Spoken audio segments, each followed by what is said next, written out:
How is Mari's last name Suomi when she only speaks Finglish? Kun Gideon tekee videoita suomeksi, niin voiko sä laittaa tekstitykset, että me ymmärretään? Is that the girl that uses Lumina 00N as a bronzer? Voiko joku sanoa Gideonille, että meillä ei ole ongelmaa siitä, että jatkot käyttää meikkiä, vaan meillä on ongelma siitä, kun sen meikki näyttää a mess. It don't. Does Mari always carry a photo of her family around to prove that she's actually Japanese? On suomenkielisiä pronomineja, koska mä en tiedä, mitä mä kutsuisin Gideonia. Why is Mari at Abigo's talent for the 3rd year in a row? Aren't you supposed to graduate after the first time? I said the front. Both of them. Oh! Gideon luulee, että sen siniset silmät on giving cute Finnish girl, but it's really giving Erika Kirk. Is Mari's last 10 euros in her bank account going to be taken by her Telia bill or by Spotify? They're calling you broke. Gideon meni Kreikkaan synttäreillä, kun sen olisi pitänyt mennä Turkkiin.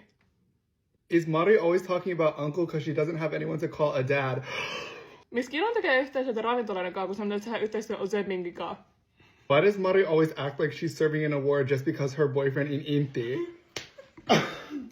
Enough!